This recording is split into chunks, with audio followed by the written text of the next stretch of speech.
Nós vamos falar sobre um tema muito interessante. Nós vamos falar sobre as angústias da caminhada com Deus.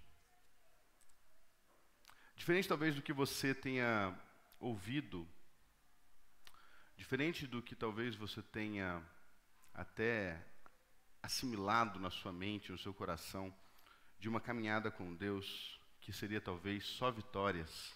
Quem já ouviu isso? Levanta a mão. Menos gente que eu achei que fosse. Achei que todo mundo ia levantar a mão.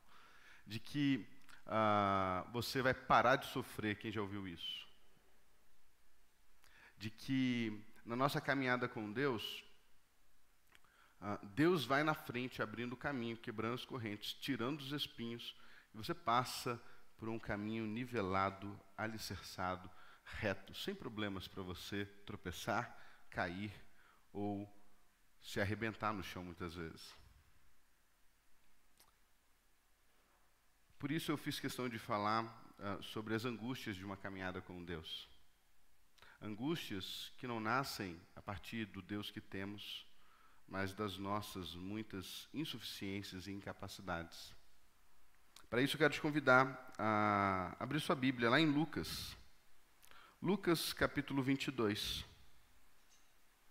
Vamos ler do versículo 59 em diante até o versículo 62.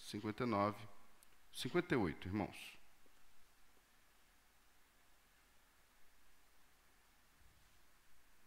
Versículo 58 até o versículo 62. É uma passagem muito conhecida que quase todos que já caminharam em igreja ou já leram Bíblia conhecem ou já ouviram falar.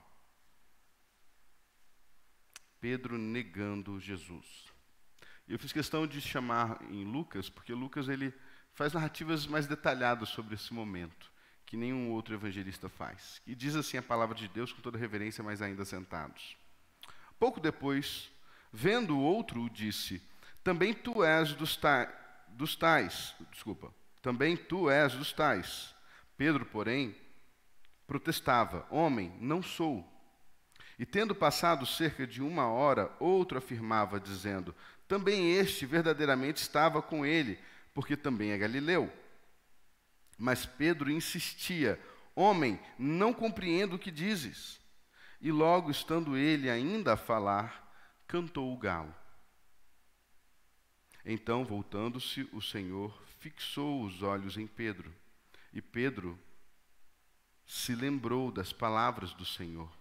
Como lhe dissera: hoje 3 vezes me negarás, antes de cantar o galo. Então Pedro, saindo dali, chorou amargamente. Vamos orar?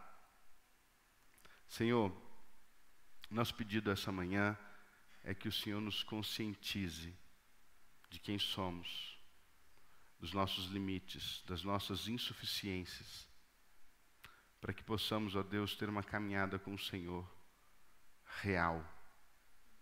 Uma caminhada contigo, ó Deus, que não seja alicerçada, Deus, em fantasias, mas em algo real e prático.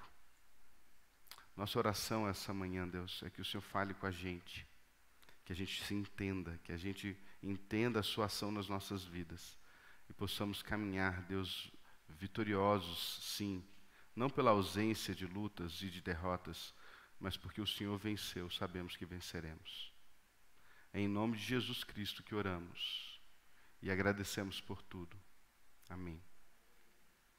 Essa mensagem, ela nasce diante de um cenário como o dos nossos irmãos que estão passando por enfermidades, nasce diante de um cenário da Carol ter falecido, nasce diante de cenários da realidade que o Miguel vive e passa todos os dias com dores profundas, nasce em um cenário onde a realidade confronta tudo aquilo que nós fantasiamos em nossas mentes como um evangelho, como ideal. Isso nasce diante da angústia de pessoas que andam com Deus e mesmo assim vivem lutas e desafios muito grandes, como você pode estar vivendo no seu casamento, como você pode estar vivendo no seu trabalho, como você pode estar vivendo dentro da sua igreja, como você pode estar vivendo dentro da sua cabeça, nos seus pensamentos, nas suas angústias, nas suas insônias. E justamente por esta questão, eu fiz questão de lembrar aos irmãos e me lembrar que a caminhada com Deus muitas vezes ela é uma caminhada repleta de angústias e lutas. E não são só vitórias, não são só fantasias, não são só processos aonde nós nos encorajamos a continuar. Por isso eu fiz questão de ler Lucas capítulo 22 com os irmãos. O que está acontecendo aqui, gente?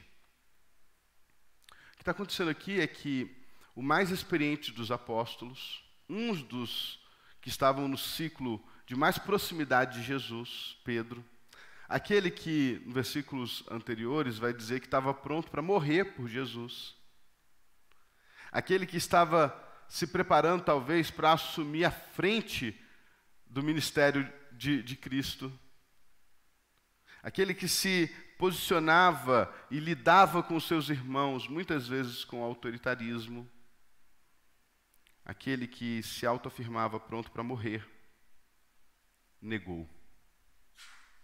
Negou. E aí? Como lidarmos com a nossa insuficiência? Como lidarmos quando nós criamos uma imagem de nós mesmos que não é real? Quando nós olhamos para nós nos espelhos e pensamos, somos capazes, somos fortes, vamos conseguir, vamos adiante. E diante disso tudo, essa certeza, essa força, essa fé vira pó. E nos deparamos com a nossa realidade, as nossas impotências, nossas fraquezas, os nossos medos avassaladores, as nossas depressões, as nossas crises conjugais e financeiras, o colapso do nosso corpo por alguma doença. A primeira grande angústia da caminhada cristã, Pedro, ao meu ver, Pedro pôde sentir na pele, pôde entender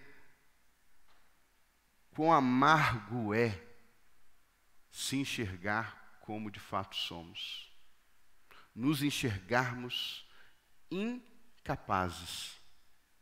Por mais que uma linha teológica venha gritando, cantando e dizendo que essa força vem de dentro de você e que você é capaz, que você vai, se você conseguir achar isso, esse leão dentro de você, eu preciso te contar uma coisa muito séria e muito profunda sobre a palavra de Deus. Todos os homens que se apoiaram nessa energia e nessa força naufragaram. E é lindo observar que Jesus faz questão de mostrar e preparar os nossos corações para a nossa insuficiência, para as nossas incapacidades, para as tempestades que os nossos barcos seriam incapazes de passar. Pedro tinha consciência, certeza, clareza que ele era muito mais corajoso que seus irmãos. Eu não acho que Pedro mente ali, quando ele fala, eu estou pronto para morrer pelo Senhor. Eu acho que ele realmente acreditava que ele estava pronto para morrer. Que ele estava pronto para deixar as suas emoções tomarem força no seu coração e eles agirem de uma forma que talvez gerasse a morte ou a prisão. Eu não tenho real dúvida sobre isso. Eu não acho que Pedro estava falando assim, ah não, Jesus, eu estou pronto para morrer pelo Senhor, mas ele está falando isso da boca para fora, não, gente. Pedro acreditava realmente nisso, a ponto dele arrancar uma espada e decepar a orelha de Malco, lembram disso? Mas quando as emoções abaixam, quando nós somos deparados com a realidade que estamos vivendo, que somos, enxergamos então um problema real, notório. Eu e você, não somos capazes de lidar com todas as questões que estamos vivendo e enfrentando. Essa força não vai partir de nós. Não é um livro de autoajuda que vai solucionar as nossas questões. Não é você se conhecer melhor e entender qual o caminho que você precisa fazer, porque muitas vezes o primeiro a se auto-sabotar é você que sabe o que deveria fazer. Quem nunca começou uma dieta? Quem sabe o que deve comer para emagrecer? Levanta a mão. Quem sabe o que deve fazer para ter uma vida mais saudável? Levanta uma das suas mãos. Quem sabe o que deve fazer para ter um relacionamento com Deus mais profundo? Levanta uma das suas mãos. Percebam, não é falta de conteúdo, não é nem falta de vontade, é uma falta muitas vezes de capacidade. Porque muitas vezes somos insuficientes no processo que escolhemos viver. E essa é a primeira angústia, por quê? Porque nesse processo, nós temos uma tendência a projetar, a sonhar, chegar em algum lugar a partir das nossas iniciativas, das nossas escolhas, das nossas vontades, das nossas decisões de fazer ou deixar de fazer alguma coisa. Então, na cabeça de Pedro era muito óbvio: estou pronto para morrer pelo Senhor. Porque isso depende de mim, depende das minhas reações, das minhas ações, da forma como eu vou deixar ou não as coisas acontecerem. E então acontece a prisão de Jesus. E então acontece o primeiro questionamento. Então acontece o segundo questionamento. Então acontece o terceiro questionamento. E o galo canta. E Jesus olha para Pedro. E Pedro se lembra. E Pedro sai chorar amargamente. Primeiro processo que nós precisamos entender.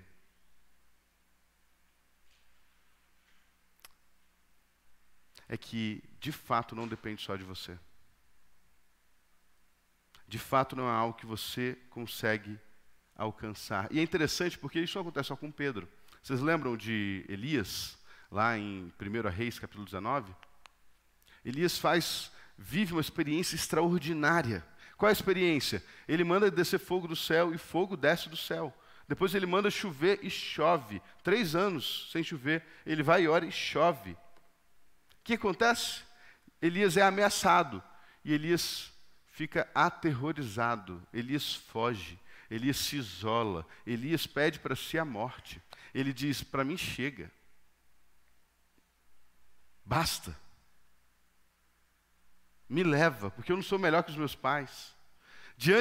Um pouco mais à frente, ele vai dizer: olha, eu fiquei sozinho, eu estou sendo fiel à sua palavra, estou sendo fiel a tudo que o Senhor mandou eu ser, e eu estou aqui sendo perseguido, abandonado, não tem ninguém comigo. Percebe como nós muitas vezes nos colocamos em um cenário de que, poxa, eu estou fazendo tudo o que eu tinha que fazer, por que o negócio não está funcionando?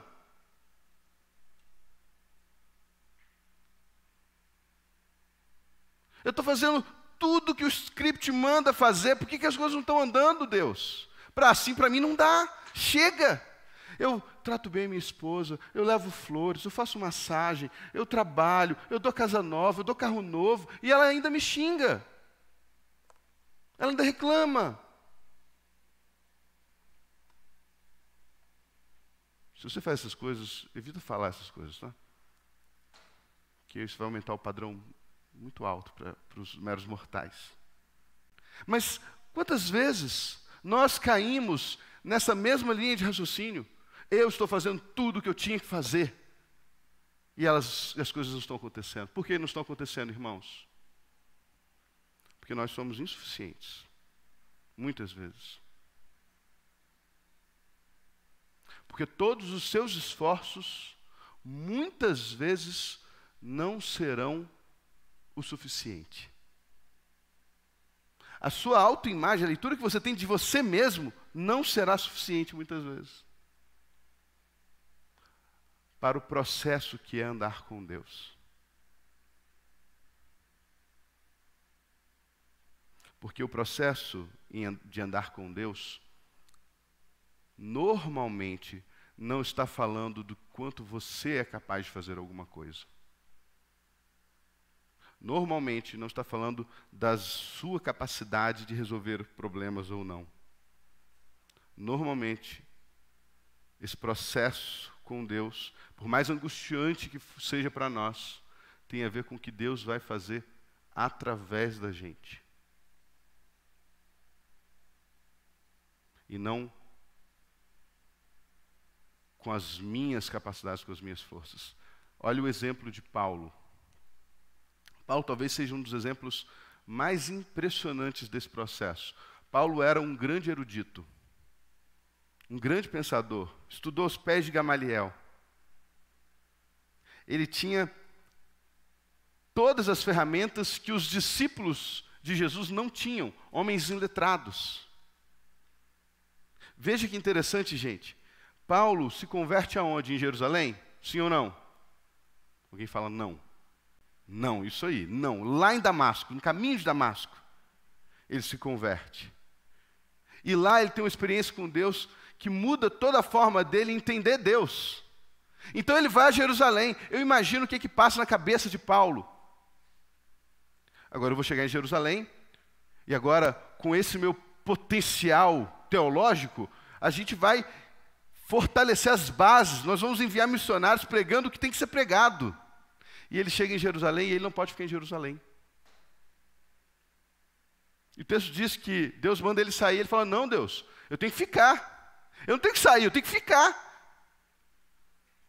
E Deus fala, não, eles não vão ouvir o que você tem a dizer, sai. Ele fala, não, Deus, você não está entendendo, eles vão se converter, eu vou mudar a história de Jerusalém. Eu tenho muito para ensinar nesse lugar, Deus. Esse povo está entendendo tudo errado. E Deus fala, meu filho, é para ir embora, vai rápido. E a potência que Paulo era, vai lá para Tarso e fica lá abandonado, esquecido.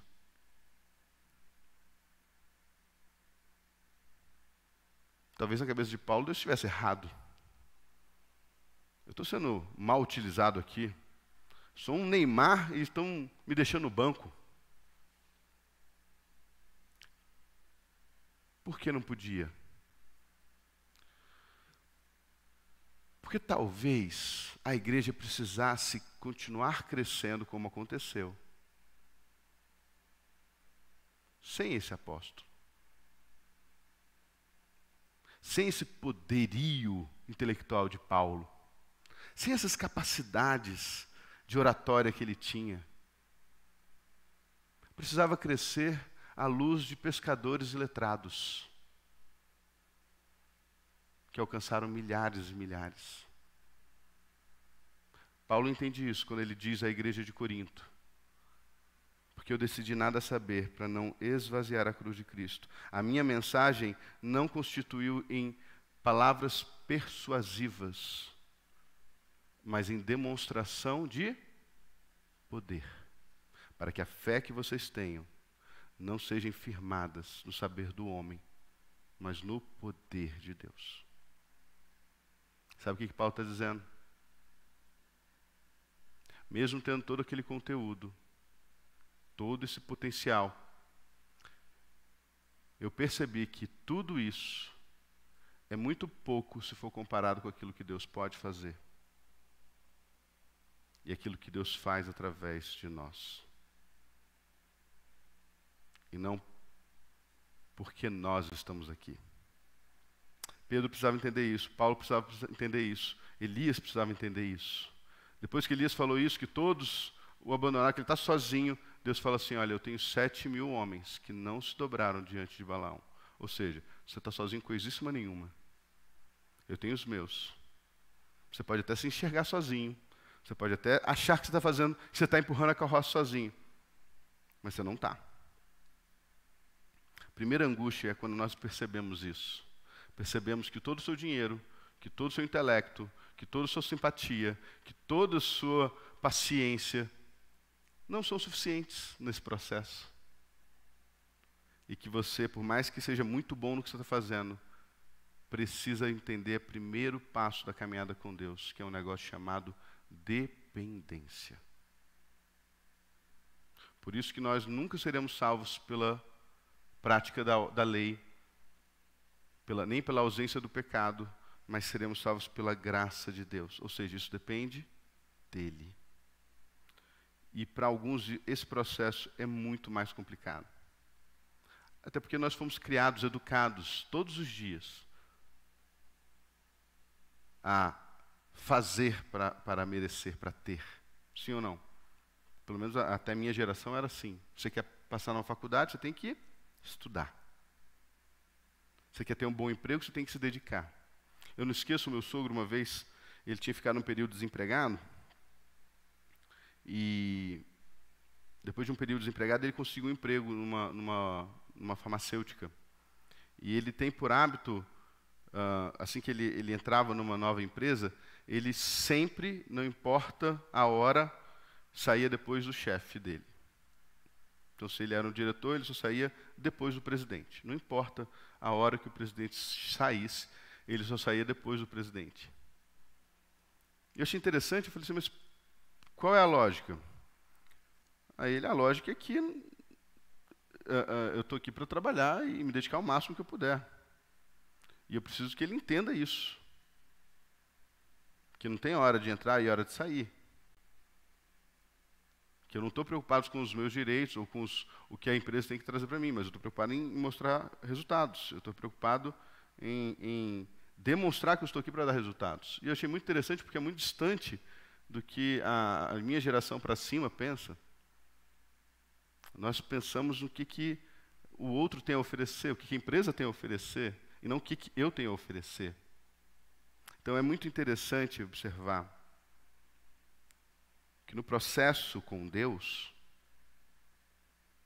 os nossos esforços são muito aceitos, mas eles são insuficientes.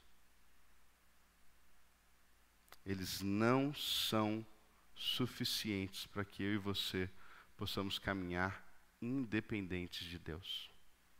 Não são. A segunda grande crise é com aquilo que nós queríamos ser. Você já fez isso? Projetou aquilo que você gostaria de ser? E se frustrou com aquilo que você se tornou?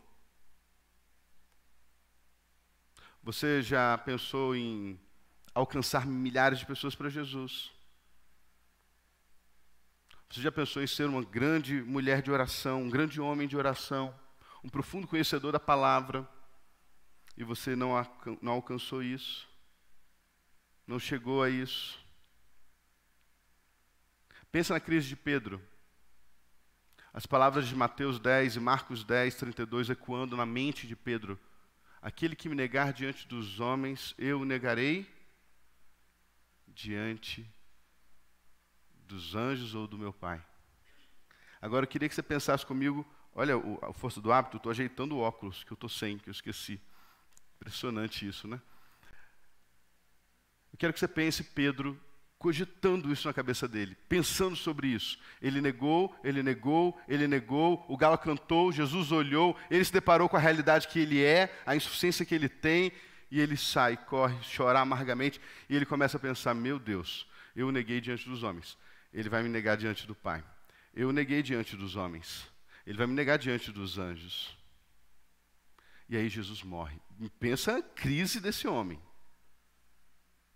Ele projetou uma coisa na mente dele para o que ele gostaria de ser, aquilo que ele acha que ele seria. E agora a realidade dele ele é muito mais, ele está numa situação muito mais complexa, muito mais difícil do que aqueles que ele achava ser superior.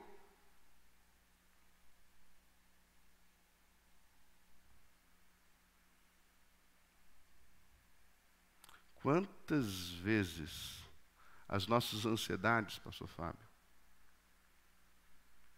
são resultado daquilo que nós projetamos de nós mesmos.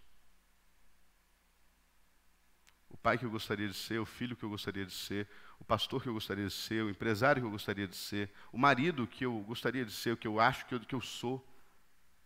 Quantas vezes as nossas angústias, elas estão sendo impulsionadas, fermentadas, alimentadas por um processo que você mesmo definiu do que você seria lá na frente. É um processo quase depressivo.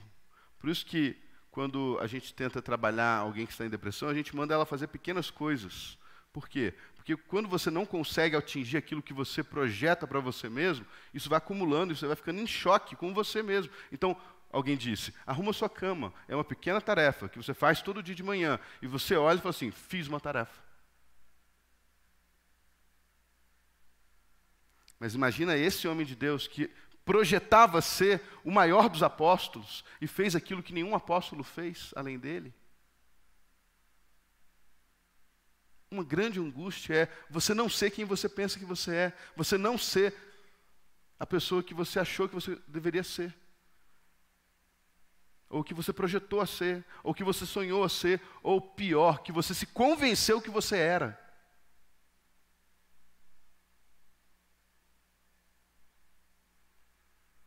Às vezes nós falamos para nós mesmos tantas vezes que nós não erramos, que nós não falhamos, que nós não fizemos nada tão absurdo, tão avassalador, que nós não nos deparamos com a nossa realidade, com quem de fato somos. Você já parou para perguntar quem de fato é você? Porque às vezes essa é uma realidade, é uma angústia que todo cristão passa porque ele se esconde disso. Eles montam uma capa de religioso. Eles fazem orações longas na praça. Eles desfiguram os seus rostos para que pareçam que jejuam. Eles dão o dízimo. Eles fazem os seus jejuns, suas orações. Mas quem são essas pessoas no íntimo do seu ser? Muitas vezes eles não aceitam isso. E por isso o confronto desse mesmo apóstolo, lá em Atos 2, é tão contundente. O que ele fala lá em Atos 2? Vocês, os religiosos, mataram o autor da vida. Ele fez um confronto, um choque de realidade. Vocês, os religiosos que estão aqui no templo orando, crucificaram o Senhor da vida, o autor da vida. E essa é a segunda grande angústia que nós cristãos vivemos, os confrontos. A realidade de quem gostaríamos de ser e de quem de fato somos. Vai comigo lá agora em João capítulo 21. Falei hoje aqui no nosso crescer. Às vezes nós temos uma ideia de Jesus tão bonzinho, né? Quem não olha Jesus com um olhar tão bonzinho, tão piedoso, misericordioso, compassivo? Mas a realidade que o texto apresenta um Jesus, muitas vezes, que entra em conflito com essa imagem que temos de Jesus. Então, quantas vezes Pedro negou Jesus, irmãos? 3. 3 vezes ele negou Jesus. Quero que você agora caminhe comigo no mar de Tiberíades, na Galileia. O apóstolo Pedro, aquele que lá em Lucas 22, 20, se eu não me engano, foi alertado por Jesus, falando assim, Pedro, o diabo me pediu para moer você igual se moe o trigo. Mas eu orei por você, para que a sua fé não desfaleça. Quando você se converter, cuide dos seus irmãos. Pedro fala assim, eu estou pronto para morrer por ti. Olha a nossa insistência naquilo que projetamos de nós mesmos. Jesus fala, Pedro, você está pronto para morrer por mim? Antes que o galo cante, você vai me negar 3 vezes. E aí a gente viu tudo que a gente viu. Agora nós estamos entrando aqui em João capítulo 21. E Pedro, que deveria estar cuidando dos seus irmãos, seguindo aquilo que Deus mandou, Jesus mandou a ele, ser pescador de homens, lá em Mateus 5, ele resolve voltar à prática da pesca de peixes, não mais de homens. E olha o que vai acontecer. Depois, capítulo 21, versículo 1. Depois disto, tornou Jesus a manifestar-se aos discípulos junto do mar de Tiberíades. E foi assim que ele se manifestou. Estavam juntos Simão Pedro, Tomé, chamado Dídimo, Natanael, que era de Caná da Galileia, os filhos de Zebedeu, ou seja, Tiago e João, e mais 2 dos seus discípulos. Disse-lhe Simão Pedro, partiu de Pedro isso, vou pescar. Disseram-lhe os outros: também nós vamos contigo. Saíram e entraram no barco, e naquela noite nada apanharam. É interessante, né? Ele saiu dizendo que ele ia fazer alguma coisa, voltou sem fazer aquela coisa que ele saiu para fazer. Muito parecido com a nossa realidade, né? Mas ao clarear da madrugada, ou seja, ficar a noite toda pescando. E eu entendo muito disso, porque uma vez eu fui para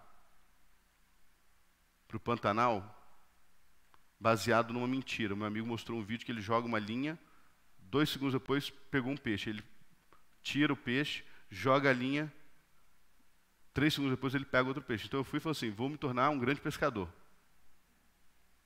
E eu fiquei 5 dias pescando e eu não peguei nada. Eu fui pego pelos mosquitos, saí com mais 70 mordidas de mosquito nas pernas e em crise, decidido a nunca mais gastar dinheiro com pescaria na minha vida. Porque Deus me chamou para ser pescador de homens e eu estou lá querendo pegar peixe, está vendo? O problema, mesma realidade, eu estou me enxergando muito nessa mensagem. Olha o que diz o versículo 4. Mas, ao clarear da madrugada, estava Jesus na praia. Todavia os discípulos não o reconheceram que era ele. Perguntou-lhes Jesus: filhos, tendes aí alguma coisa de comer? Responderam-lhes: não. Então lhes disse: lançai a rede à direita do barco e achareis. Assim fizeram, e já não podiam puxar as redes, tão grande era a quantidade de peixes. Aquele discípulo a quem Jesus amava disse a Pedro: é o Senhor. Simão Pedro, ouvindo que era o Senhor, cingiu-se com as suas vestes, porque se havia despido, e lançou-se ao mar. Mas os outros discípulos vieram no barquinho puxando a rede com os peixes, porque não estavam distantes da terra, senão quase 200 côvados. Percebe a angústia que esse homem estava vivendo?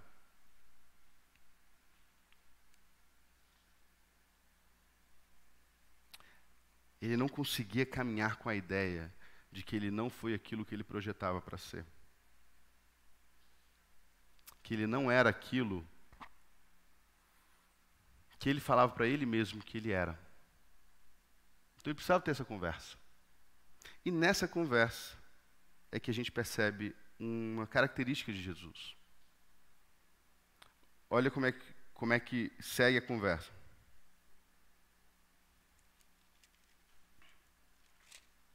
Depois de terem comido, versículo 15.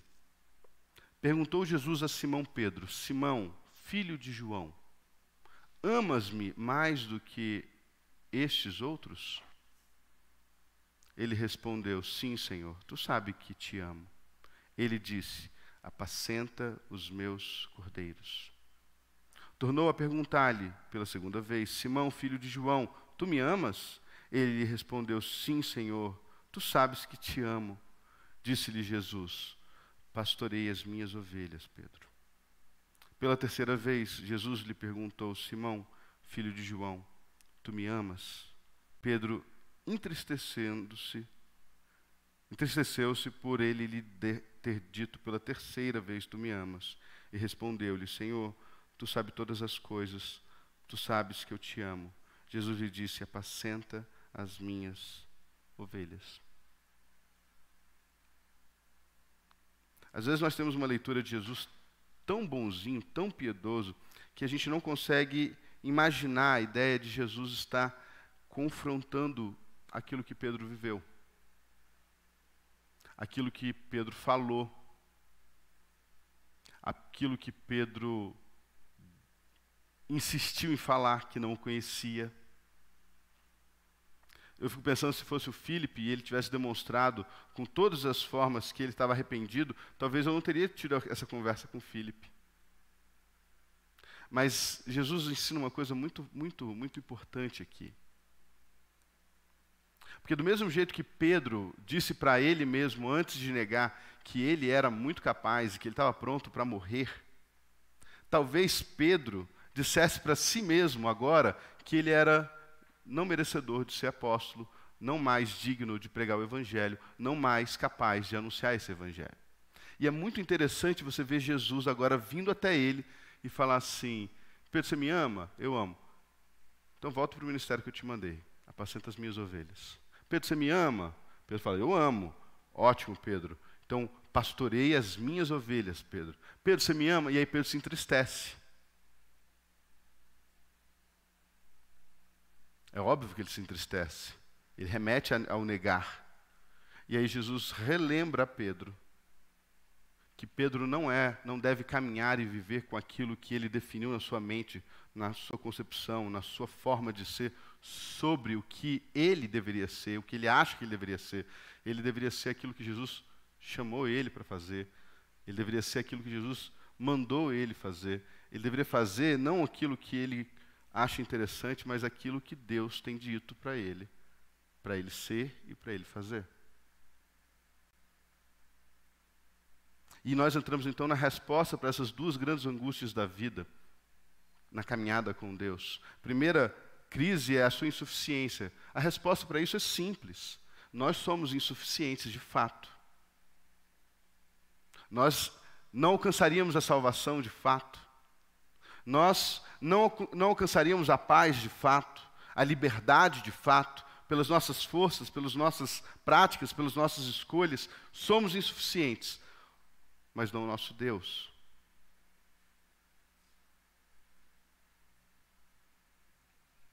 Nós não poderíamos ser livres, mas nele somos. Conhecereis a verdade, e a verdade vos libertará. Nós não teríamos acesso ao céu devido aos nossos pecados, mas aonde abundou o pecado, superabundou a graça de Deus. Nós não teríamos capacidade e nem força para ir adiante. Mesmo quando nós não temos essa força, mas somos encorajados, como o Filipe nos lembrou aqui, e eu lembrei o Filipe. Ser forte, ser corajoso, porque eu vou te dar as ferramentas para você ir à frente? Não, porque o Senhor, o teu Deus, é contigo por onde quer que andares. Eu não te mandei? Então ser forte, ser corajoso. Essa é a grande questão. As nossas angústias na caminhada normalmente nascem nessa nossa insistência de querer fazer tudo só. Hoje nós falamos sobre salvação. Como que a religião consegue nos dar esse sentimento de que eu fazendo isso ou aquilo outro, eu vou alcançar a salvação, eu vou ter mérito, direitos a isso? Não, você nunca vai ter, nem eu, nem Pedro teve, nem Paulo teve, e nem ninguém teve. Foi através da capacidade dele em fazer.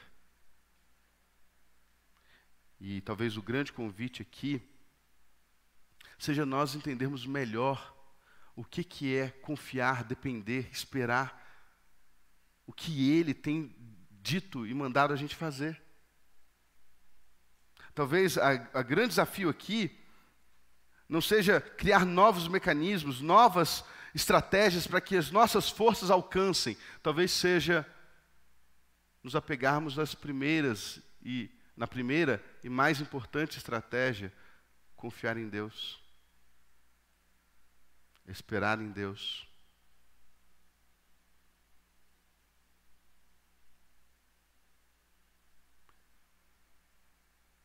E deixá-lo fazer, deixá-lo agir. Você já se perguntou o que Pedro está fazendo naquele lugar?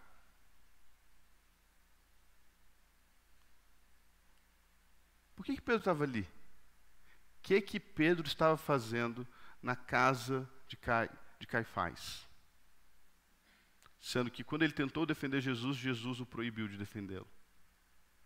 Percebe a insistência de Pedro em querer solucionar as coisas que ele não poderia solucionar?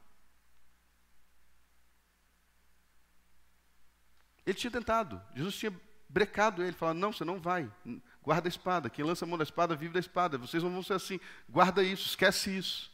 E aí ele vai e segue aqueles que prenderam Jesus. No final, ele chora amargamente.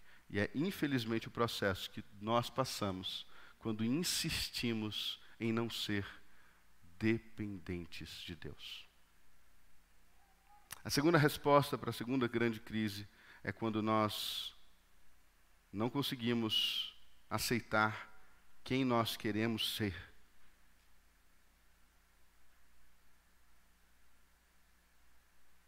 Quem nós projetamos ou achamos que gostaríamos de ser.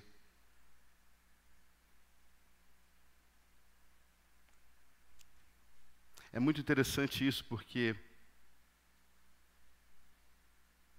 Jesus faz coisas extraordinárias através de pessoas que eram incapazes de fazer. Incapazes. E a sensação que eu tenho é que nós queremos ser capazes para então fazer. Queremos estar prontos. As nossas mentes borbulham, criando mecanismos para alcançar aquilo que nós achamos ser satisfatório. E normalmente não é esse o processo. Normalmente ele chama as coisas loucas deste mundo para confundir as sábias e chama as fracas desse mundo para vencer as fortes, reduzi-las a nada. Todo esse processo das angústias, dessa caminhada, nascem exclusivamente de uma raiz, de um princípio. Nós nos recusarmos a valorizarmos a caminhada com esse Deus e não o que nós podemos fazer para esse Deus. Nós, como igreja, caminhamos décadas,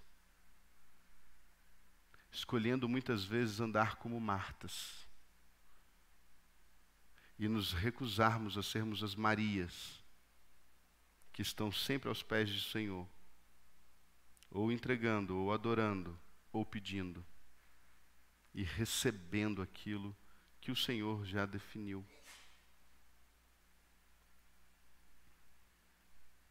Você quer caminhar melhor com Deus? Descubra o que esse Deus vê em você. O que esse Deus projeta para você. O que esse Deus escolheu para você.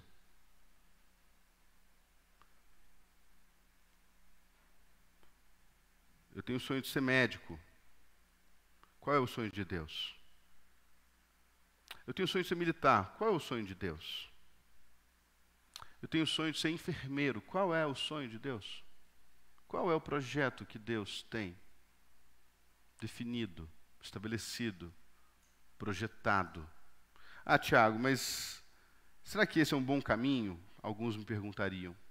Será que eu não boto a Deus uma responsabilidade que é minha? Será? Se Davi disse que todos os dias dele estão escritos. Será que se João disse que o homem não pode receber coisa alguma se do céu não lhe for dada? Será se o anjo disse a Nabucodonosor que os céus dominam sobre a terra? Será que Jesus, falando para Pôncio Pilatos, dizendo que essa autoridade que você só tem porque do céu lhe foi dada? Será, irmãos,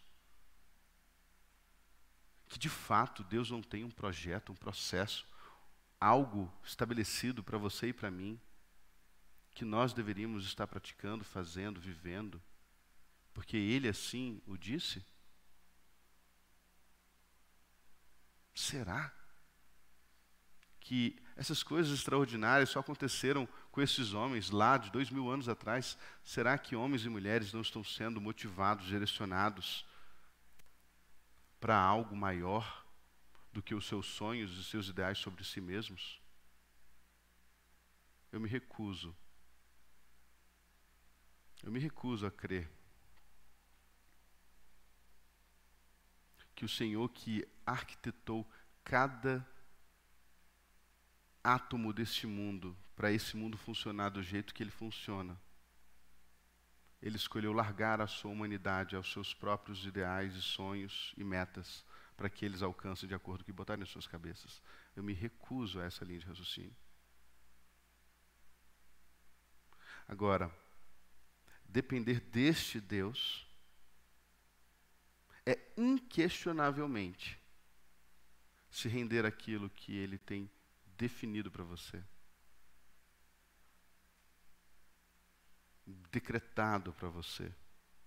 Vejam, irmãos, Paulo estava indo para a Ásia Menor, pregar o evangelho ali. E o texto diz que o Espírito de Jesus o impediu de ir pregar na Ásia.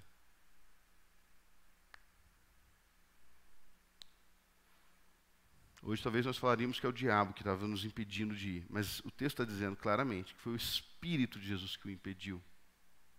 E que naquela noite, eles estavam ainda tentando entender o que estava acontecendo. E que Paulo teve uma visão de um homem macedônio pedindo por ajuda. E imediatamente eles se levantaram e foram obedecer aquilo que foi direcionado por Deus. Paulo chega na primeira cidade de Macedônia, chamada Filipos. E acontece um terremoto naquela cidade. Depois ele vai para Tessalônica e acontece o mover de Deus naquela cidade. Depois ele vai para Atenas. Depois ele vai para Corinto. E depois ele começa o seu processo de voltar. E a história do mundo muda, porque homens de Deus, mulheres de Deus, apesar das angústias dessa caminhada, em se reconhecerem como de fato são, e entenderem que não são suas capacidades, mas são o seu Deus, apesar disso tudo, definiram firmemente no seu coração em depender e obedecer e seguir esse Senhor, para fazer a vontade dEle e alcançar aquilo que Ele escolheu, Ele determinou. Isso tudo, irmãos, para dar início a uma série de mensagens que nós vamos conversar quando eu chegar das férias. Para quem não sabe, segunda-feira eu estou saindo de férias, estou indo viajar. Vou ficar 15 dias fora. E vai ser um tempo muito importante para mim. Eu estou bastante cansado, bastante cansadinho mesmo. E eu estou precisando, então vai ser muito bom. Mas quando a gente voltar, nós teremos uma conversa muito importante sobre o que Deus quer de nós, como igreja, como maridos, como esposas, como filhos, como gente que chuta a cadeira na hora da mensagem, como pessoas, servos e amigos dele. Para isso, a gente precisa entender que esse processo não é a partir daquilo que eu acho que tem que ser, aquilo que eu defino que tem que ser, aquilo que eu projeto que deveria ser, aquilo que eu acho que eu sou. Não nasce nesse processo. Não nasce de mecanismos bem feitos, elaborados. Não nasce desse processo. Tudo isso pode ser somado, claro. Mas nasce em uma caminhada com Deus, onde nós nos enxergamos como de fato somos. Como quem de fato somos. E sermos constrangidos, apesar de sermos isso que somos, pecadores, limitados, fracos, medrosos, sermos constrangidos por um Jesus que nos ama desse jeitinho. Você acha que Jesus amava mais Pedro antes dele negar ou depois? Nenhum dos dois. Ele o amava, ponto. Porque o Fábio ama o seu filho Fabinho com e sem os defeitos dele. Ele ama do mesmo jeito. Mas a gente tem uma tendência a achar que Deus vai nos amar mais se... Ou talvez Ele nos ame menos se... Não. Precisamos entender que nós não somos capazes, nós não somos suficientes. Nós projetamos fantasias na nossa mente, mas Deus quer fazer através de nós. Ele quer. É só porque Ele quer que a gente vai fazer. E eu tenho certeza, absoluta certeza, que nós como cristãos, como maridos, como esposas, filhos e pessoas que chutam a cadeira, nós seremos pessoas que caminham para a glória de Deus. Porque entendemos que os nossos limites, as nossas fraquezas não são suficientes para nos separar do amor de Cristo. Porque nem a fome, nem a nudez, nem a espada, nem o presente, nem o porvir, nem principados, nem potestades. Nada vai nos separar desse amor em Cristo Jesus.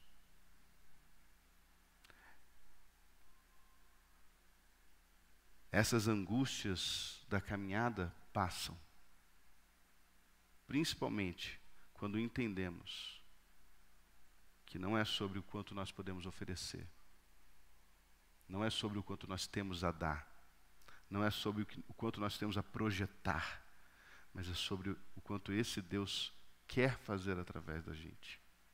E normalmente através daquilo que nós não somos bons. Exemplo disso é eu estar aqui falando com vocês, que é uma coisa que eu não sou boa.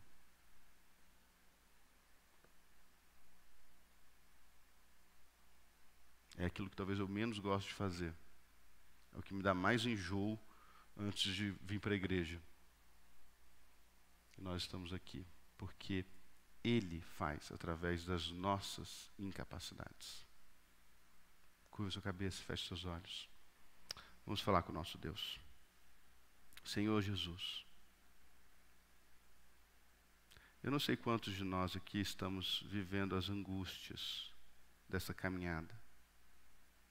As angústias, ó Deus, de entendermos as nossas limitações, de enxergarmos as nossas insuficiências, de não sermos aquilo que achamos que seríamos, ou que tínhamos certeza que éramos.